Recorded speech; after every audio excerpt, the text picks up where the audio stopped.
Arranca Larga Distancia, un podcast de revista 5W. El martes 16 de septiembre de 2025, una comisión de las Naciones Unidas denunció lo que tantas otras personas llevaban denunciando durante 2 años, que efectivamente Israel estaba cometiendo un genocidio en Gaza. Este informe y otro de 1 año atrás de la relatora especial de la ONU, Francesca Albanese, dieron más fundamento a las acusaciones de genocidio contra Israel. Pero tanto expertos en derecho internacional como periodistas se mostraron prudentes a la hora de calificar lo que estaba ocurriendo en Gaza como un genocidio. No tanto porque los actos de Israel no fueran crueles y condenables, sino más bien porque el concepto de genocidio es complejo, como veremos en este podcast. Y también lo es su historia. De hecho, el término genocidio es relativamente reciente. Tanto es así que en 1941, en plena Segunda Guerra Mundial, el primer ministro británico Winston Churchill habló del crimen sin nombre para referirse a las atrocidades que estaban cometiendo los nazis, porque ni siquiera existía un concepto que lo recogiera. Desde entonces hemos presenciado varios intentos de exterminio con varios matices e incluso intensidades, desde los más populares, como los conocidos como el caso de Ruanda o Bosnia, hasta otros menos mediáticos como es el caso de Camboya, Guatemala o Birmania. Hoy hablaremos sobre todo ello y lo haremos acompañados de 2 personas que han abordado algunos de los episodios más oscuros de la humanidad desde 2 perspectivas distintas, el derecho internacional y el periodismo. Vamos allá. Arranca Larga Distancia, un podcast de revista 5W con Javier Sánchez.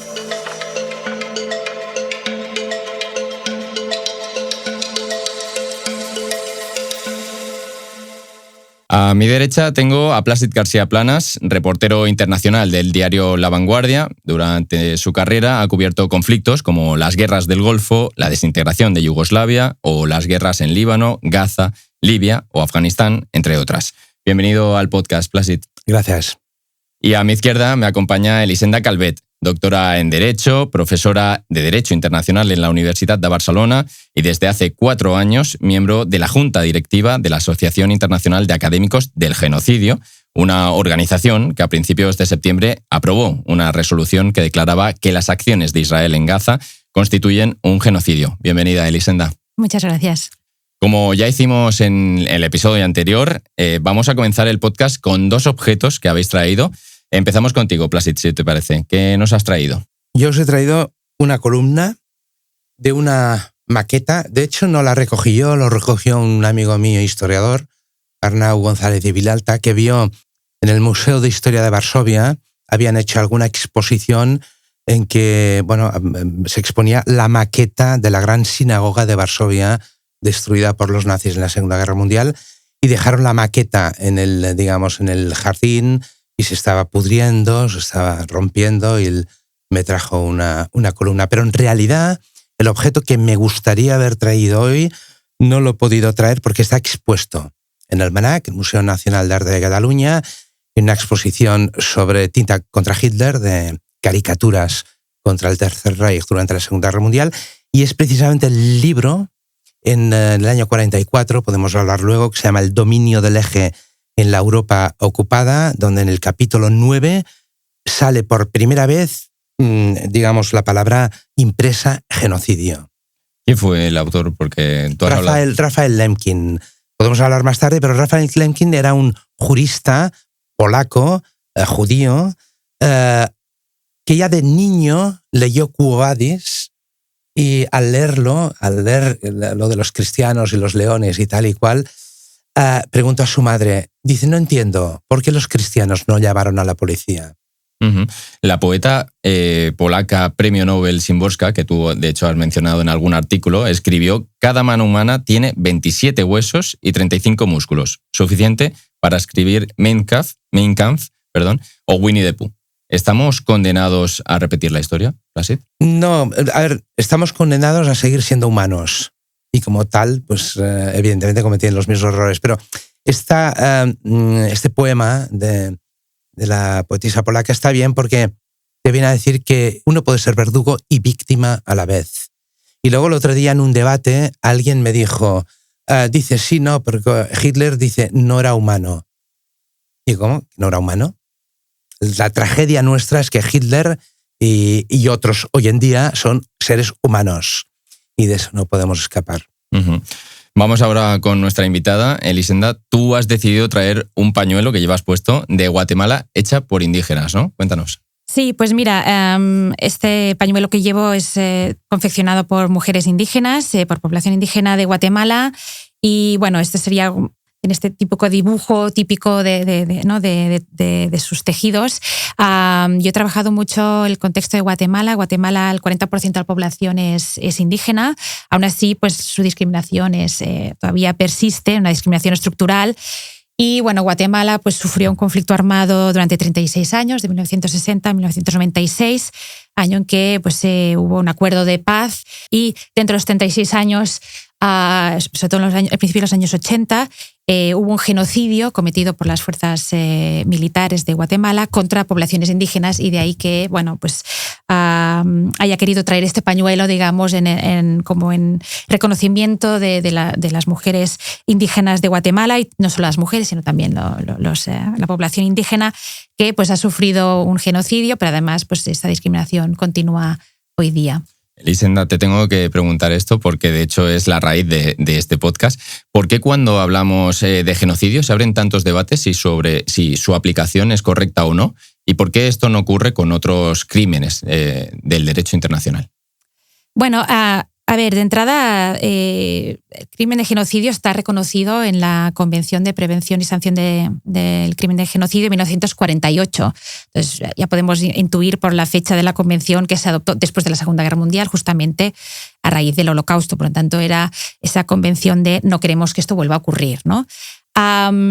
Jurídicamente la definición no ha cambiado desde el 48, es decir, que a veces hay gente que se me acerca y me dice, no, es que hay un debate sobre la definición. Digo, no, la definición está clara, luego nos puede gustar más o menos o jurídicamente pues es más difícil de probar, ¿no? Pero aquí también es importante destacar que a nivel jurídico, tanto crímenes de guerra como crímenes de lesa humanidad como genocidio son igual de atroces. Es decir, es verdad que a nivel mediático la palabra genocidio, en inglés le llamamos el G-word, da mucha empaque, ¿no? Es decir, que como que nos impacta más. A nivel jurídico es igual de grave. Es decir, solo lo que cambia son los elementos del delito. Por lo tanto, ahí digamos que, aunque me digas no es genocidio, pero si me dices hay crímenes de lesa humanidad o crímenes de guerra, es igual de terrible, ¿vale? Entonces, en ese sentido estamos en el mismo plano. ¿Cuál sería la diferencia de genocidio respecto a los otros crímenes? Sería la intención, ¿vale? El genocidio implica la destrucción total o parcial de un grupo por motivos de raza, etnia, nacionalidad o religión. Estos 4, ¿vale? Dentro de estos hay varios actos que podrían constituir genocidio, pero digamos que lo que hace diferente el genocidio respecto a otros crímenes es esta intención de destruir. Tiene que haber esta intención especial, que en derecho sería el dolus specialis, esta intención especial de destruir al grupo. Ojo, no hay que destruirlo todo, ¿eh? La intención de destruirlo total o parcialmente. Por lo tanto, si estamos ante una matanza, no necesariamente es genocidio, porque si no hay esta intención de destruir al grupo, no lo sería. Podría ser crímenes de guerra si estamos en un conflicto armado, o podría ser crímenes de lesa humanidad si forma parte de un ataque sistemático o generalizado contra la población civil. Claro, o sea, genocidio no solo se refiere, por ejemplo, a muertos, como dices, porque otra pregunta que se me ocurre es que cuando, por ejemplo, en el caso de Gaza, Israel no deja entrar ayuda humanitaria o se cortan suministros básicos, ¿no? Como el agua, el gas, medicamentos o comida, eso también forma parte de lo que se considera un genocidio, ¿no? Efectivamente, hay esa percepción de que cuando se mueren, ¿no? Cuando se matan muchos civiles es genocidio, como te decía, depende de la intención. Pero genocidio es más allá de una matanza, también sería lo que comentabas tú en el caso de Gaza tenemos, ¿no? que se ha impedido la ayuda humanitaria, ¿no? El acceso a alimentos, se ha cortado la luz, el gas, la electricidad, etcétera, ¿no? Es decir, todos los suministros de supervivencia, ¿no? Estos elementos de supervivencia esenciales para la población civil son actos de genocidio, pero también hay otros no tan conocidos como sería impedir los nacimientos en el seno del grupo, ¿vale? En el caso, por ejemplo, de Gaza se han destruido centros de reproducción, ¿vale? Es decir, centros donde había pues 3.000 embriones, banco de semen, etcétera. Entonces, y esto está constatado por el informe de Naciones Unidas. Por lo tanto, ahí hay una intención de impedir los nacimientos en el grupo. Y luego hay otra que también es menos visible, pero también desafortunadamente se ha dado en muchos contextos, es el traslado de los menores de un grupo a otro. Y ahí técnicamente tampoco estás matando a nadie, pero es verdad que si tú estás trasladando los menores de un grupo a otro, haces que este grupo no se pueda reproducir. Esto ya se hizo durante la Segunda Guerra Mundial. También se ha hecho en contextos no de conflicto. En el caso, por ejemplo, de Canadá, pues los hijos de los indígenas fueron trasladados durante muchos años a residencias, ¿no? Para, digamos, civilizar a los pueblos indígenas, pero en verdad estaban sustrayendo estos menores de los indígenas y los llevaban fuera del grupo, ¿no? Por lo tanto, ahí se habla sobre todo de genocidio cultural, pero este genocidio, digamos, también es más silencioso, igual no se descubre tanto, pero también forma parte de los genocidios. Y en el caso de Ucrania y Rusia también parece ser que se han trasladado niños, digamos, de Ucrania a Rusia. Esto sería un acto de genocidio también. Si tú has estado en Ucrania, ¿quieres aportar algo? No, a ver, es lo que decir. Quiero hacerle una pregunta, porque se habla mucho también de genocidio cultural. ¿Está tipificado con la palabra cultural o no? No, está expresamente excluido la definición. Lo que pasa que sí que el traslado de niños, de menores de un grupo a otro, se considera que es parte de este genocidio cultural, ¿no? Pero, digamos, jurídicamente hablando, no está el motivo cultural ni motivo político de destrucción de un grupo. Pero bueno, por eso hay la definición jurídica, que es la de los tribunales, y luego uno puede, en función de la perspectiva, también ampliarlo, ¿no? Pero en el caso de Guatemala, por ejemplo, la Comisión de la Verdad que analizó esto de la población indígena lo llamó genocidio cultural, por ejemplo, ¿no? Pero digamos que dentro de los elementos que existen a nivel de definición jurídica, la del traslado de niños de un grupo al otro encajaría dentro también del concepto de genocidio cultural. Y te diría en cuanto a Ucrania que Putin ha, digamos, prohibido en Rusia un artículo de Rafael Lemkin, del creador del concepto genocidio jurídico, del 53, en el que Lemkin calificaba de genocidio el Holodomor. O sea, en los años 30, el asesinato por hambre, otra vez, hambre de cientos de miles de ucranianos. Está prohibido este artículo. Ahora que mencionabas lo de hambre, si os parece, cambiamos a Gaza, vamos a entrar de lleno en él, porque de hecho, desde que entró en vigor el alto el fuego, Israel sigue manteniendo parte de esa estrategia. Vamos con ello. The Commission concluded that Israel has committed genocide against the Palestinian people in Gaza and that it is continuing with that genocide. Esto no es defenderse, no es ni siquiera atacar, es exterminar a un pueblo que está indefenso. Não se trata de ficar discutindo quem está certo ou quem está errado, quem deu o primeiro tiro, quem deu o segundo. O problema é o seguinte aqui, não é uma guerra, é um genocídio.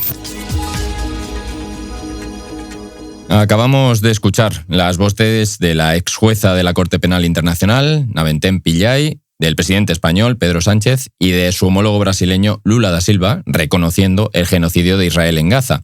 Algunas de estas declaraciones son relativamente recientes, como las de Pillay, de la Corte Penal Internacional. Elisenda, ¿por qué crees que han hecho falta 2 años para que se reconociera este caso como un genocidio?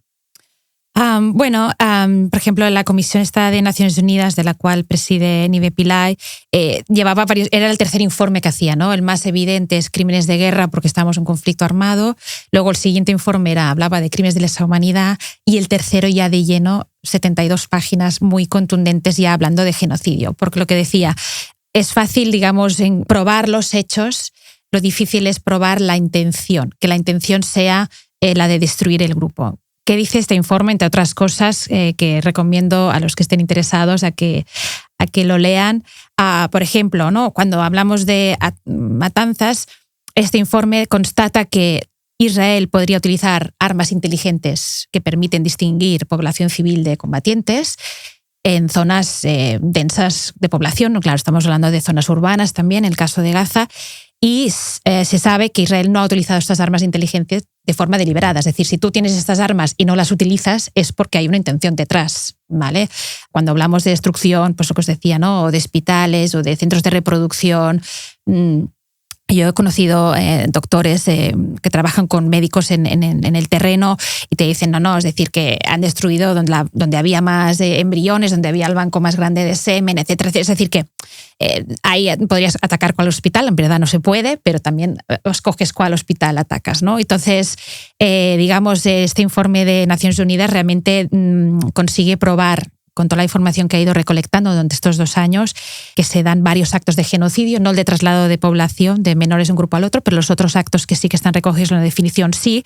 Y entre otras cosas, esta intención, digamos, es a través de los hechos y también a través de las declaraciones de las autoridades de Israel, que han deshumanizado la población gazatí, que es un clásico de manual, ¿no? Cuando empiezas a deshumanizar al otro es un elemento también de genocidio. Cuesta demostrar la intención y por eso hay esa prudencia a veces, ¿no? Incluso pues de la asociación que yo formo parte, la Asociación de Estudios de Genocidio, también hemos tardado un poco en sacar esta resolución. Es verdad que también en la asociación hay muchas personas que estudian el Holocausto, son judíos y demás, y eso también cuesta dar ese paso, ¿no? de reconocer este genocidio, pero creo que hoy día de hoy ya no hay dudas, ¿no? Yo añadiría, sería muy interesante saber qué diría hoy Raphael Lemkin del tema, el creador de la palabra genocidio, porque él, de hecho, podemos hablar del final de su vida, que es tremendo, pero de hecho, es decir, lo quería aplicar ya, que iba más allá del Holocausto, y lo quería aplicar a crímenes de las potencias coloniales occidentales en sus colonias, ¿no? Y empezaba ya a hablar del tema aplicado a la guerra en Argelia. O sea, iba más allá, sería muy interesante esto. En todo caso, sí que el otro día, en un debate, también he hablado más, una representante de una ONG criticó el periodismo porque dijo, es que claro, los periodistas se limitan a describir. Ostras, es que es lo que debemos hacer. Es decir, yo dejaría las palabras jurídicas a los juristas y lo que tenemos que hacer los periodistas, si nos dejan, es describir para aportar pruebas para que los juristas establezcan. Esto es muy importante, yo creo, no. ¿Por qué? Porque si no nos puede pasar como con la palabra nazi, que hoy en día todo el mundo llama nazi al otro y le podemos descargar de contenido, de gravedad. ¿Me explico? Y si llamamos genocidio a todo, le acabamos quitando el peso que tiene. Sí, totalmente de acuerdo contigo. Entonces el periodista se debe limitar, si nos dejan, en Gaza tampoco nos han dejado, a describir. No me han dejado a los locales, sí, pero muy limitadamente, ¿no? Y los ha matado a describir. Y luego yo los adjetivos, los términos jurídicos para los que saben. Uh-huh. En enero de 2024, la Corte Internacional de Justicia pidió a Israel tomar todas las medidas posibles para prevenir un genocidio en Gaza. Yo me pregunto, a los dos, ¿se puede prevenir un genocidio? Sí, porque, a ver, el genocidio no es un acto puntual, es un proceso. No es una cosa que de un día a otro hay un genocidio. Es algo que ya lo vimos con los nazis, ¿no? Se va preparando, ¿no? Uh-huh. Es decir, que es todo un proceso. Pero ¿qué pasa? Que a los gobiernos les cuesta mucho reaccionar con... O sea, hay muchos programas de prevención, no solo de genocidio, de atrocidades. Yo tengo muchos compañeros que trabajan en la prevención. Es decir, a veces hay ya elementos que te podrían decir, ojo, esto... Si seguimos así, esto puede conducir a un genocidio, ¿no?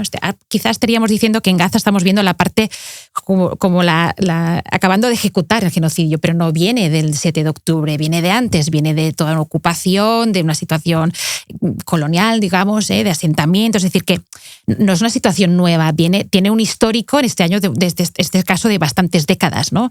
Ahora estamos en un repunte y el problema es que incluso los periodistas utilizando la palabra genocidio no necesariamente consigues movilizar, porque para mí, si esto fuera suficiente, bienvenido sea la palabra, ¿no? Si tú ya pones genocidio y ya movilizas la comunidad internacional, adelante. Pero a veces se utiliza mucho para llamar la atención en contextos que jurídicamente no necesariamente lo son y acabamos banalizando el término, ¿no? Se tendría que... Porque la Convención de Genocidio del 48 habla de prevención y sanción. Y en verdad tiene mucho más sentido hablar de prevención, porque sanción es que ya llegamos tarde. cuesta mucho que los estados reaccionen antes. Claro, porque la responsabilidad total recae en los estados, no tanto en el derecho internacional, que de hecho antes hablábamos fuera de cámara, que muchas veces, ¿no? se le acusa de llegar tarde o de no ser lo suficientemente o no impactar lo suficiente, pero el que tiene que actuar son los estados. Y además, aquí la denuncia que puso Sudáfrica contra Israel ante la Corte Internacional de Justicia a mí me gusta mucho porque realmente representa esto. Todos tenemos el deber de prevenir el genocidio, ¿vale? Por eso, porque si no, ¿de qué Sudáfrica podría estar denunciando? Podría estar Sudáfrica, podría estar España, cualquier país tiene el deber, porque la prohibición de genocidio es lo que en derecho internacional llamamos norma imperativa, es una norma muy importante. Entonces, todos tenemos el derecho de prevenir el genocidio. Por lo tanto, la demanda de Sudáfrica es, desde el punto de vista jurídico, es muy pertinente porque la hacen muy poco después de los ataques del 7 de octubre, lo hacen en diciembre, y realmente la Corte lo primero que puede hacer, porque para entrar en el caso, evidentemente, los tiempos van un poco más lentos, sí que adopta unas medidas provisionales muy claras, que las va ampliando a lo largo del tiempo, y que ahí dice, hay muchas probabilidades de que esto se esté cometiendo, por lo tanto, hay que evitar, incitar al genocidio, hay que prevenir. Por tanto, ahí ya pone a todo el mundo en aviso de, ojo, esto puede estar ocurriendo y por lo tanto todos tenemos la obligación de prevenir. Por tanto, todos tenemos la obligación de no colaborar con este genocidio, ¿no? Y en este contexto, Plácid, tú que has estado en muchas guerras, en muchos conflictos, ¿qué papel crees que juega Naciones Unidas en la defensa de los derechos humanos y la aplicación del derecho internacional? Bueno, es que al final las Naciones Unidas, corrígeme, está hecha por estados. Y al final es lo que decías, depende de los estados, más triste todavía. Depende de la capacidad de cada estado, o militar o para matar. ¿Me explico? Entonces, bueno, yo es que soy pesimista. Soy pesimista. Y es aquello que dicen la ONU, ¿no? La ONU tiene que existir aunque no sirva para nada porque es la última cosita que tenemos ahí, igual que las garantías de no repetición y todo esto. Pero la ONU, claro, yo aprendí a escribir en Bosnia. ¿Qué es Bosnia? El gran fracaso de la ONU, el primer gran fracaso. Zonas protegidas, cascos azules holandeses ayudando a separar, ¿me entiendes?, a bosnios musulmanes entre hombres y mujeres en escenas de la Segunda Guerra Mundial. ¿Qué quieres que te diga? El concepto de casco azul, yo cuando era adolescente, era como casi sagrado, no era tal. En Bosnia se me cayó por los suelos. Entonces, porque es que al final estaba compuesta por estados, los estados son lo que son. En todo caso, yo cuando cubrí Bosnia, todavía no sabía, hablábamos antes de dictado la primera sentencia por genocidio, que era Ruanda. Entonces, no se hablaba tanto de la palabra genocidio. Se podía hablar, pero no tenía el peso que tiene hoy en la prensa, ¿no? En la Bosnia es el derrumbe. Y luego, a ver, tengo que ser sincero, yo he visto 2 veces, al final no fue la ONU, fue Estados Unidos. La OTAN, pero por Estados Unidos. Yo he visto 2 veces en mi carrera profesional sobre el terreno cómo Estados Unidos protegía 2 pueblos musulmanes, los bosnios musulmanes, luego los kosovares, bombardeando pueblos cristianos. Y al final, tristemente, fue Estados Unidos bombardeando. Te preguntaré más tarde sobre Bosnia, pero bueno, si echamos la vista atrás, hemos visto que a pesar de los esfuerzos por evitar más genocidios, durante los últimos 80 años hemos asistido a una larga lista, tristemente, de intentos de exterminio de comunidades enteras. Pues ahí están, por ejemplo, los cerca de 2 millones de camboyanos que murieron a manos de los Khmeres Rojos, los 800.000 muertos de mayoría tutsi en Ruanda o los más de 200.000 que murieron en el genocidio maya en Guatemala, que también hablaremos. Pero hace falta recordar que antes de la solución final, que es el punto a partir del cual se acuña el término genocidio, como comentabas antes, hay precedentes anteriores. Durante la Primera Guerra Mundial, el Imperio Otomano aniquiló a más de 1,5 millones de armenios y antes incluso del genocidio armenio, a inicios de siglo, Alemania también fue la encargada de llevar a cabo un genocidio, en este caso en Namibia. Para saber más, conectamos con Julia Nueno, ingeniera e investigadora de Forensic Architecture, un grupo que investiga la violencia y las violaciones de los derechos humanos a través de la tecnología y la arquitectura. Y además es autora de un libro titulado precisamente Genocidios. Bienvenida a Larga Distancia, Julia. Hola, buenos días, muchas gracias. Justamente en el libro se menciona el caso de Namibia, que puede que para muchos de los que nos están escuchando sea la primera vez que escuchen que allí ocurrió precisamente un genocidio. Refréscanos la mente, Julia, ¿qué pasó en Namibia? Como bien explicaba Elisenda ahora, genocidio es el exterminio de un pueblo, pero es también la destrucción de las condiciones que hacen posible su vida. El acceso a alimentos y agua, la agricultura, la energía, la infraestructura médica, las instituciones civiles y sociales, la ayuda humanitaria, como hemos visto en Gaza, el acceso al territorio que permite el arraigo y la movilidad. Por eso, una de las investigaciones y capítulos que recoge el libro de genocidios traza la historia del genocidio en Namibia. En el año 1904, el ejército colonial alemán, la Schutztruppe, inicia una campaña brutal de exterminio contra las poblaciones indígenas de Namibia, en ese momento lo que se conoce hoy como Namibia, que son las poblaciones Ovaherero y Nama. Los supervivientes fueron trasladados a un campo de concentración y sometidos a trabajos forzados, hambre y torturas. Aunque mucho antes de esta orden oficial de exterminio, miles de Ovaherero y Nama ya habían sido desplazados hacia zonas áridas, sus tierras habían sido confiscadas por colonos alemanes, ¿no?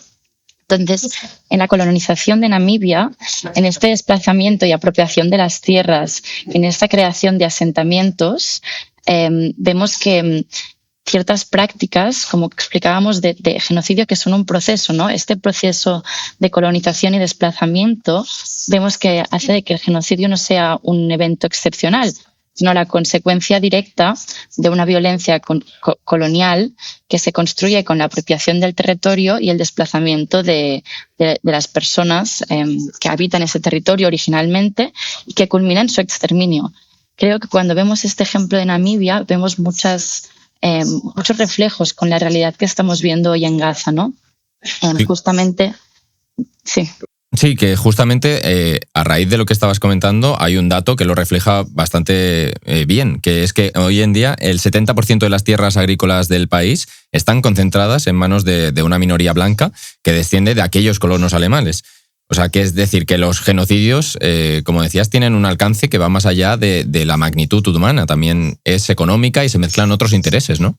Claro, exactamente. Justamente lo que ha pasado, lo que sucede en Namibia es que, digamos, que esa distribución de las tierras que permitió y llevó hasta el punto del exterminio de los Ovaherero y Nama, luego ha sido privatizado a través de la propiedad privada en cómo se ha establecido esta distribución de propiedad y de tierras en Namibia. Y creo que justamente algo que analizamos desde la arquitectura forense en el caso de Namibia es como las lógicas de ecocidio y destrucción ambiental han prolongado la destrucción de las condiciones necesarias para la vida, incluso para los descendientes de los supervivientes del genocidio en Namibia. Sí, y... Dime. Es muy interesante el ejemplo este, pero decía la apropiación del territorio. Es que el Kilimanjaro, hasta la Primera Guerra Mundial, era la montaña más alta de Alemania. La consideraban la montaña más alta de Alemania. O sea, apropiación del territorio y de las alturas. Y lo estamos viendo ahora también en terreno, en directo, en Gaza. De hecho, volviendo a la época actual, en el libro, Julia, dices que el genocidio en Gaza es el primero de la historia perpetrado con ayuda de la inteligencia artificial, pero que esta también sirve para denunciar los abusos de Israel, como justamente vosotros hacéis. ¿Cómo se utiliza y cómo utilizáis la inteligencia artificial para investigar un genocidio? Bueno, en primer lugar, como bien comentas, las nuevas tecnologías como la inteligencia artificial reestructuran la violencia y cómo se asigna el valor a la vida. En Gaza hemos visto el uso de parte del ejército de inteligencia artificial para determinar objetivos militares. Según el derecho internacional, hay unos principios de distinción y proporcionalidad que deberían proteger a la población civil. Israel integra en la inteligencia artificial estos principios para maximizar el número de muertes civiles por cada objetivo militar. ¿Cómo hemos llegado a esta conclusión? Desde el Centro de Forensic Architecture hemos estado investigando los patrones de destrucción de condiciones que sostienen la vida en Gaza. Por patrón entendemos una serie de incidentes que no se pueden entender de forma aislada, sino que están en relación y que indican que hay un diseño predeterminado para destruir la infraestructura y las condiciones de vida en Gaza. Este trabajo que hemos estado realizando desde octubre de 2023 digamos, reconstruyendo la conducta del ejército de Israel en Gaza con imágenes satélite, fuentes provenientes, información proveniente de redes sociales, es la que hemos articulado en lo que se llama la cartografía del genocidio, que además hemos presentado como material probatorio al equipo de Sudáfrica en la Corte Internacional de Justicia para condenar a Israel por genocidio. ¿Qué entendemos por destrucción de condiciones de vida? Por ejemplo, lo que vemos claramente en nuestro análisis es que a medida que avanza la invasión por tierra en Gaza, quedan los hospitales fuera de servicio. Es decir, hay una clara correlación entre el desmantelamiento de la infraestructura médica y el avance de las fuerzas por tierra. Por ejemplo, hemos visto con análisis de imagen satélite la destrucción de la agricultura y cómo eso está relacionado con la destrucción y los ataques a la ayuda humanitaria. ¿Qué pasa en ese sentido? Que a medida que se destruye la capacidad del pueblo palestino para abastecerse de alimentos y distribuir la ayuda humanitaria, se les hace dependientes en la distribución de esta ayuda humanitaria por parte de Israel. Ahora mismo es Israel quien tiene el control sobre la distribución de la ayuda humanitaria y, por tanto, el control sobre las condiciones de vida en Gaza. Pues a todo el mundo que nos esté viendo y escuchando, os recomiendo que vayáis a ver ese proyecto porque es muy interesante. Julia Nueno, enhorabuena por el trabajo que hacéis desde Forensic Architecture. Muchas gracias. Gracias a vosotros. Nosotros seguimos, ponemos el foco ahora en la otra parte de la historia, la de los victimarios. The indictment charged 2 counts of genocide and 5 counts of crimes against humanity, namely prosecution, murder, extermination, deportation, and the inhumane act of forcible transfer. Escuchábamos la condena a cadena perpetua que el Tribunal Internacional Criminal de la ONU dictaminó contra el excomandante serbo-bosnio Ratko Mladic, conocido como el carnicero de Bosnia, acusado de la matanza de 8.000 bosnios musulmanes en Srebrenica. Plácid, tú cubriste de primera mano la desintegración de la antigua Yugoslavia y las masacres que le sucedieron. ¿Sigue presente el genocidio de alguna manera, como decíamos, por ejemplo, en el caso de Namibia? Sí, es decir, en el subconsciente, en la memoria, evidentemente. Yo a Mladic solo lo vi una vez, así de lejos, pero con el que hablé es con Karadzic, también condenado. Entonces fue muy curioso porque genocidio y poesía, te diré. Él no hablaba con periodistas y menos occidentales, pero eso fue la primavera del 93. Yo estaba en Pale, esa estación de esquí que está en las alturas de Sarajevo. Habían todos los telesillas y tal, pero todo cerrado.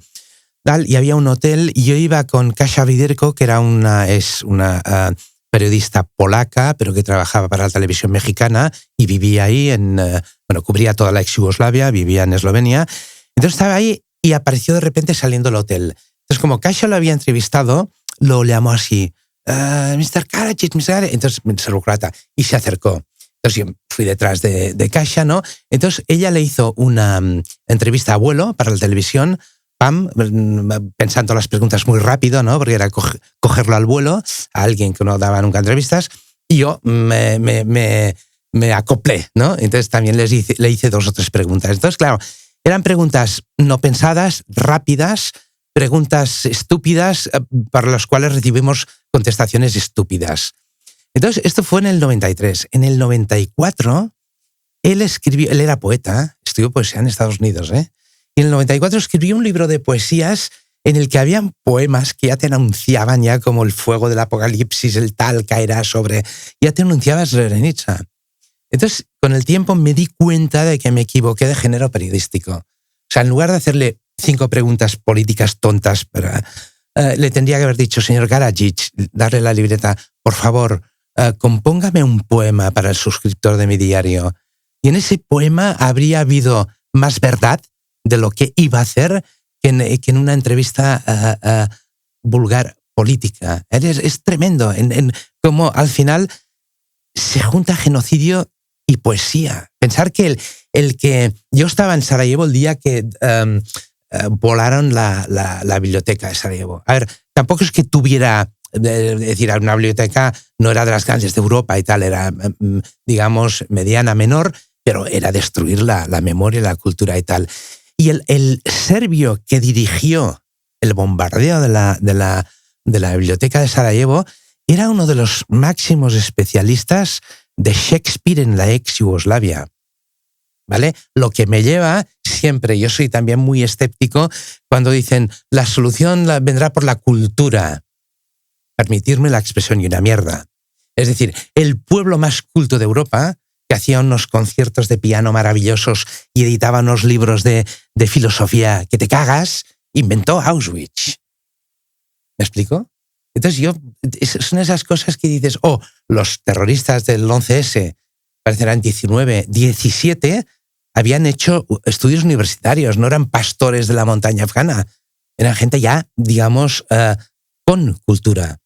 Bueno, volvemos a lo que decíamos al principio de la Nobel polaca, ¿no? Que al final las personas somos capaces de lo mejor y de lo peor. Es que sin duda, a mí cuando me dicen Hitler no era humano, ¿cómo que no era humano? Lo hemos dicho antes, que la bondad, eso que llamamos bondad y maldad, no divide, digamos, ya ciudades, regiones, países, comunidades, sino que nos divide por dentro. ¿Me explico?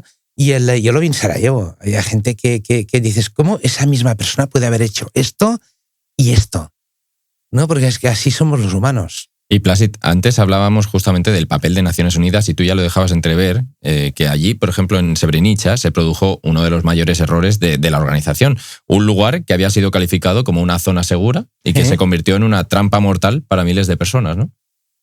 No es el fracaso de la ONU, es el fracaso del mundo, de la humanidad. Porque si hay algo, digamos, que canaliza la humanidad y tal, o debería, es las Naciones Unidas. ¿No? O sea, qué palabras más bonitas, Naciones Unidas.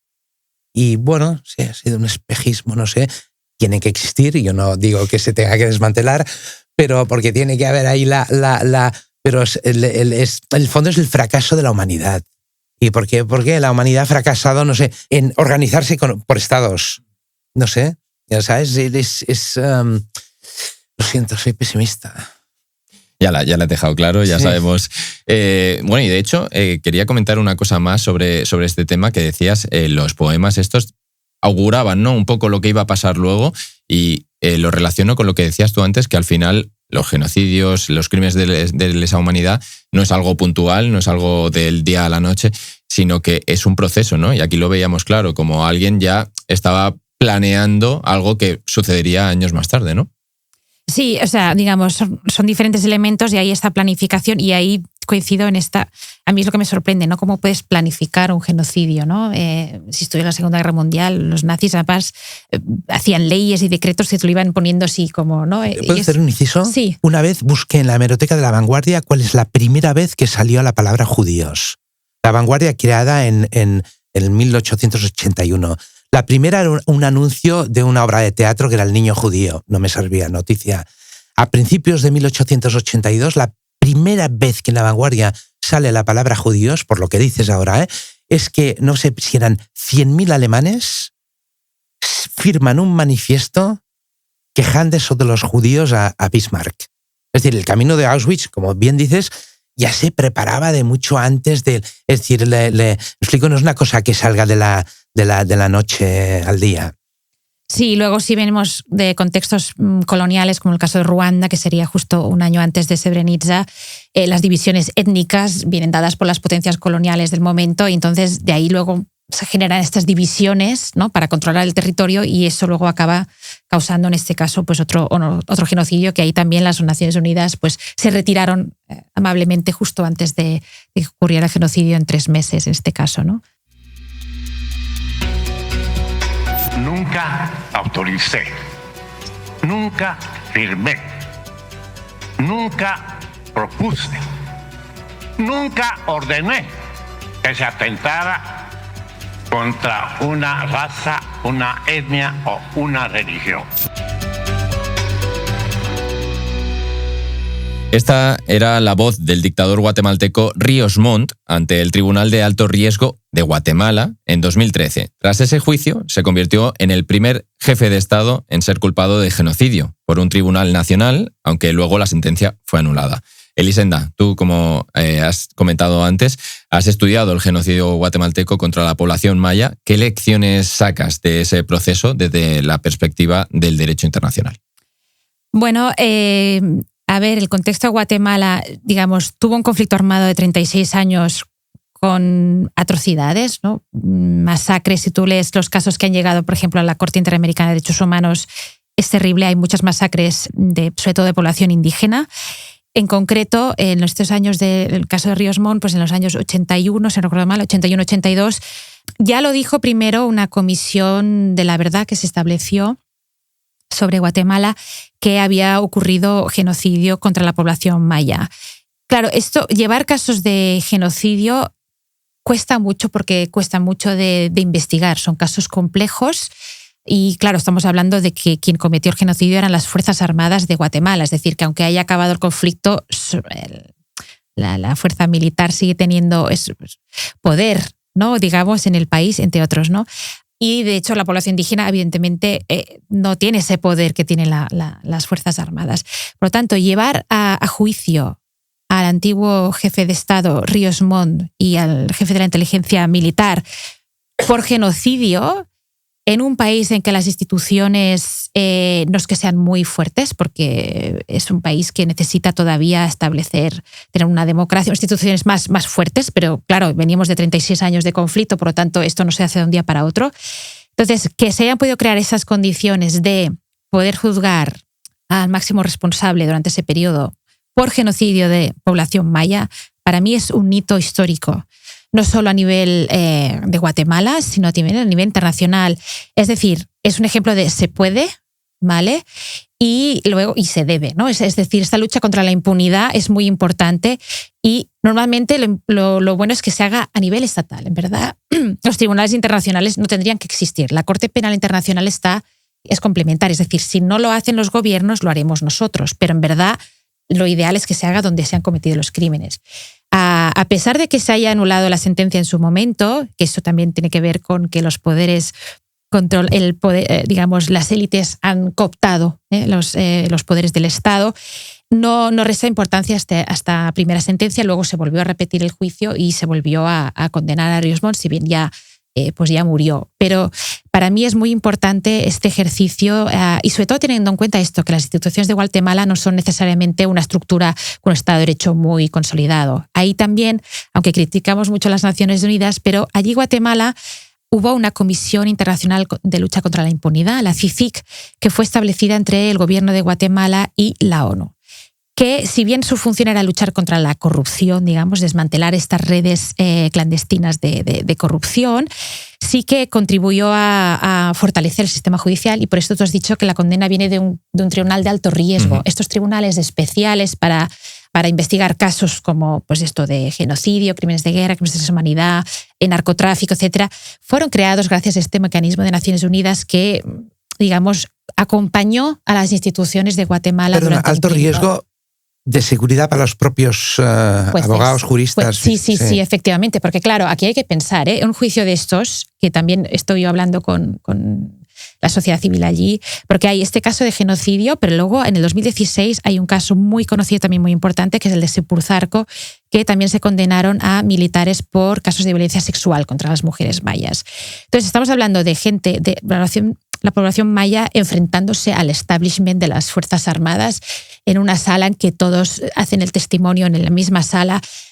Es decir, no es tan fácil. Y para los jueces, yo tuve la oportunidad de entrevistarme con uno de los jueces, de hecho, del caso, no el caso de genocidio, pero otros casos, y ahora está exiliado en Costa Rica, ¿no? Es decir, yo para poderme entrevistar con él, casi que parecía de película, ¿no? Tú me esperas en el centro comercial, nos reuniremos en la sede de Naciones Unidas el viernes, que nos la dejan, yo cruzando la calle pensando, ahora me la atropellan, o sea, ya seguro.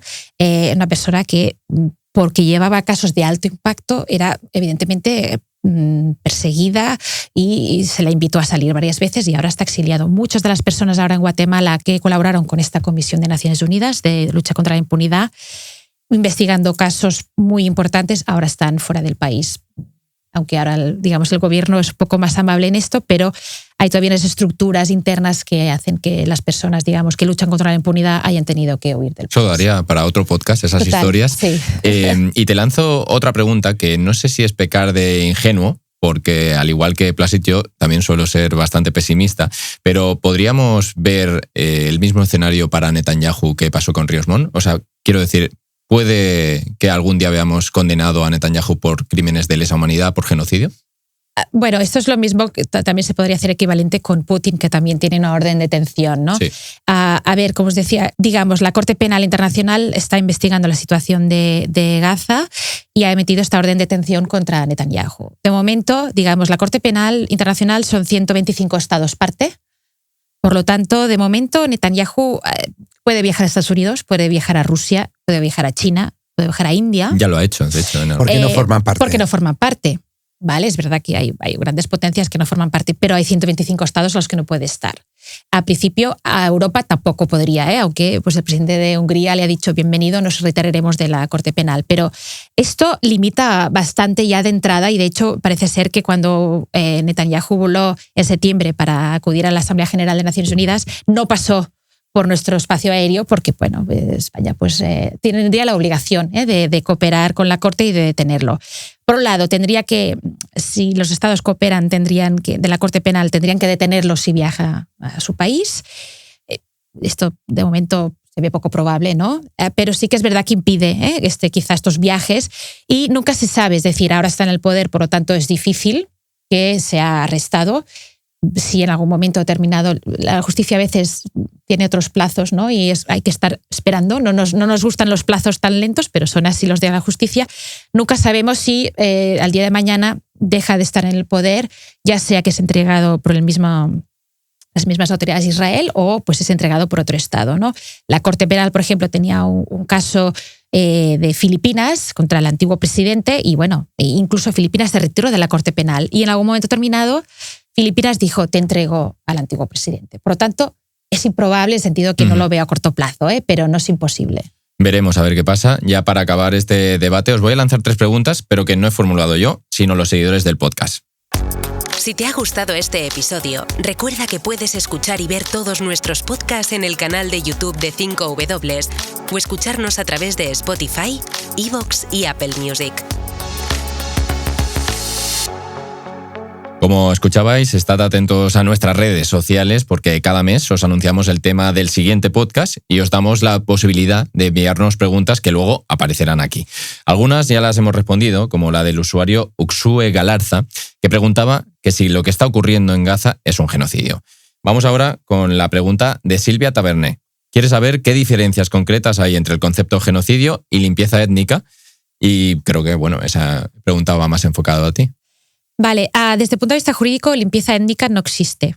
O sea, es una palabra, digamos, que se utiliza en términos políticos, que se utilizó sobre todo a raíz de los conflictos de los Balcanes. Es una palabra que muchas veces utilizan los políticos para no mencionar genocidio, es decir, para no entrar en la parte jurídica de, como os decíamos, ¿no? Como cuesta de demostrar. Entonces, limpieza étnica suele ser un eufemismo para hablar de genocidio, pero llamándole de otra forma. A nivel jurídico no existe el crimen de limpieza étnica, ¿vale?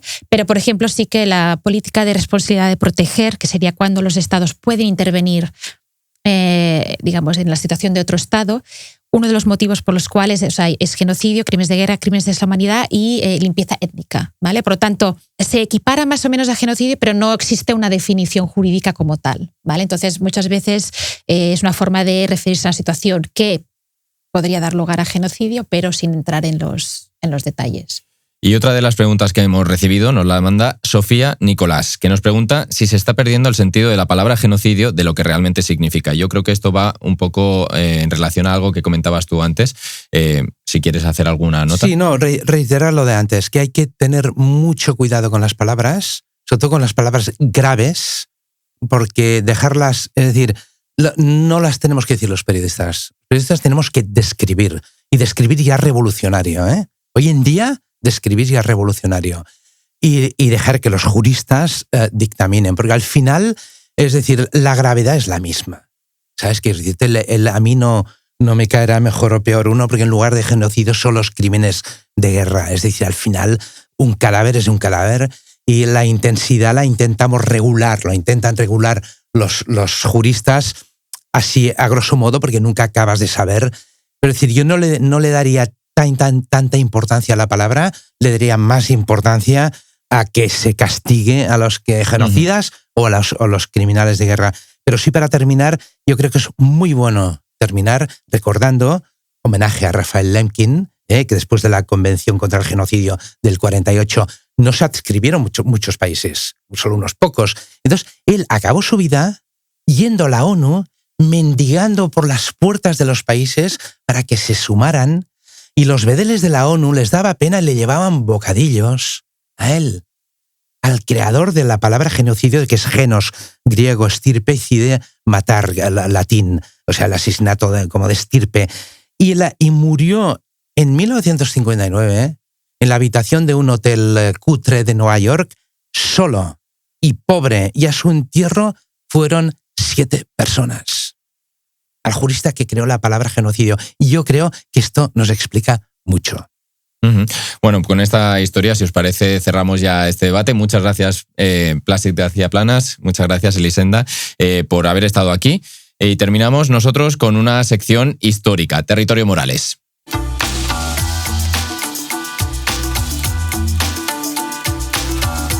Territorio Morales. Bienvenido a Larga Distancia, Agus. Esta vez soy yo el que te lo dice. ¿Qué tal, Javier? Bienvenido a 5W, Javier. Bueno, pero una cosa, la frase es mía, porque si no, vais acortando cada vez más mi espacio. Decía, me quita la frase también, entonces me voy a quedar sin nada. Tranquilo, que aquí tienes tu hueco, esa es tu cámara para hacer tu territorio. Vamos a lanzar el mensaje de este mes. Han pasado 80 años desde que acabó la Segunda Guerra Mundial. Y desde que empezó lo que vino después, la Guerra Fría. La arquitectura política y legal que vino desde entonces está obsoleta. Pero no porque los principios que hay en ella hayan dejado de ser válidos, sino porque los gobiernos conocen y fabrican subterfugios para perpetrar violaciones contra los derechos humanos. Lo pienso mucho, sobre todo, por ejemplo, recientemente con Gaza, ¿no? Cada ataque contra un hospital, cada ataque contra una organización humanitaria, cada ataque contra civiles, no solo es un asesinato, sino que también es una especie de globo sonda. Nos están diciendo, ¿dónde está el umbral de la tolerancia al dolor ajeno? ¿Hasta dónde llega? Y la paradoja es que con cada ataque ese umbral está cada vez más alto. Por lo tanto, creo que es muy importante perseguir los crímenes genocidas, perseguir los crímenes de lesa humanidad. Tenemos que estar muy atentos a eso, pero ese umbral de la tolerancia al dolor ajeno tiene que estar por debajo de los genocidios. Porque si no, cuando llegamos a una solución, ya es demasiado tarde. Bueno, con esta reflexión de Agus Morales ponemos punto y final al podcast de hoy, pero antes de acabar me gustaría compartir con vosotros algo que desde el equipo de 5W nos hace mucha ilusión y que llevamos muchos meses trabajando en ello. Menú de Gaza, un libro que denuncia el uso del hambre como arma de guerra en Gaza y desde una perspectiva muy singular, ¿no? Sí, que además puede ser uno de los actos constitutivos de genocidio, ¿no? Ese uso del hambre como arma de guerra. Mikel Ayestarain y la familia Hamad son los autores de esta obra, que ha contado con un apoyo abrumador en una campaña de crowdfunding, y vemos a través de esos platos, a través de esas recetas, vemos un recorrido con la familia Hamad por lo que fue esa ofensiva de Israel en Gaza, y la buena noticia es que ya ha entrado en el horno, ya está en máquinas, con lo cual este es el mejor regalo para Navidad. Sí, ya pronto, de hecho, esperamos a ver si para Navidad puede llegar. Si tú también lo quieres, pues recuerda que puedes hacerte con uno reservando en la tienda online de 5W, o también lo encontrarás muy pronto en librerías. Y ahora sí, terminamos ya el podcast de hoy. Muchas gracias por haber estado ahí. Si te ha gustado, pues ya sabes, ayúdanos a que llegue a más gente compartiéndole el episodio o dándole me gusta en todas nuestras plataformas o viéndolo en Spotify, en YouTube y en otras plataformas de audio. Muchas gracias. El mes que viene volvemos con más crónicas de larga distancia y hasta entonces, como dices tú también, hasta entonces, salud y periodismo.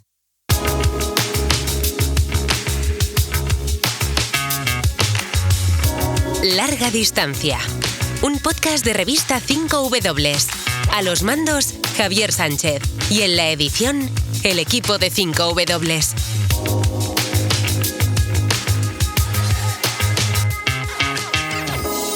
Larga Distancia es posible gracias al apoyo de cerca de miles de socios y socias como tú.